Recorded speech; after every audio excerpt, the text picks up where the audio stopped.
Today, we are diving into a really beautiful poem by William Wordsworth. It unpacks a simple but honestly profound idea, the incredible, lasting healing power that nature holds for all of us. But first, let me ask you something. Have you ever been feeling a little down, or maybe just lost in your own thoughts, and then, bam, a memory of a beautiful place, like a sunset or a quiet forest, just pops into your head and completely shifts how you feel? Well, that exact experience is at the very heart of what we're talking about today. So this is where our story kicks off. The poem begins with the poet, Wordsworth, feeling kind of aimless, solitary. He's actually describing a real walk he took with his sister way back on April 15, 1802. And he compares that feeling of detachment to a single cloud just floating over the hills and valleys. And this feeling is so important. It's a state of deep solitude, or what you'd call tanhai in Urdu. This sense of loneliness is the emotional starting line for the incredible journey he's about to go on. But just as he's lost in that feeling of isolation, something happens. Something totally unexpected comes along and just changes everything. He sees it, a huge crowd, a host of golden daffodils right beside a lake. And they're not just sitting there, they are alive. They're fluttering, perparate, and dancing in the gentle breeze, the Bad Sabah. It's a scene that is just bursting with energy. To really capture the sheer scale of what he was seeing, Wordsworth reaches for this amazing cosmic comparison.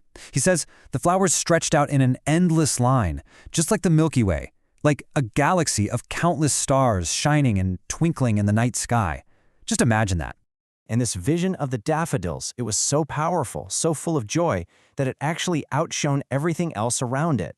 I mean, even the lake, with its own waves sparkling and dancing in the sun, couldn't even compete with the happiness that was just radiating from those flowers.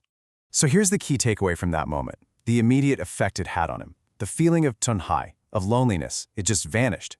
And in its place, he felt this pure, simple delight. The daffodils became his cheerful or jocund company. But wait, the story doesn't end there. In fact, you could say the most powerful part of the whole thing comes later. See, the real gift of the daffodils wasn't just in that one moment, but in what it left behind. Wordsworth gives us this brilliant concept he calls the inward eye. And what is that? Well, it's our memory, our imagination, that special place in our minds where we can store and revisit powerful experiences, and not just as facts, but with all the original emotions still attached. And this is where the magic really happens. Whenever he finds himself feeling thoughtful or a bit down again, the memory of those daffodils flashes upon his inward eye.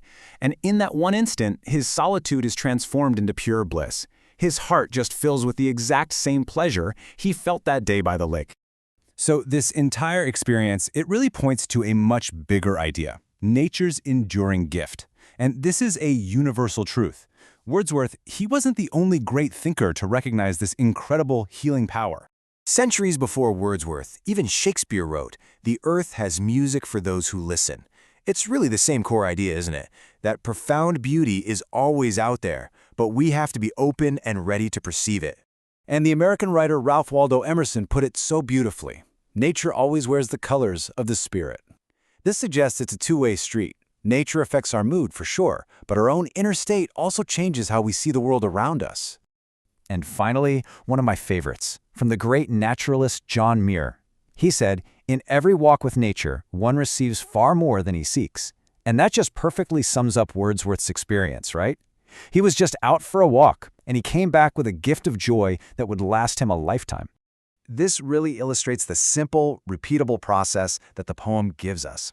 It's so clear. First, you have a direct experience out in nature.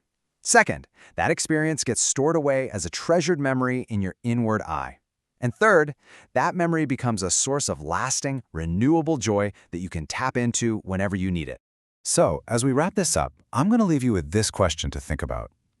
What is your daffodil memory? What's that one moment in nature that has stayed with you? Ready to flash upon your own inward eye and fill your heart with pleasure?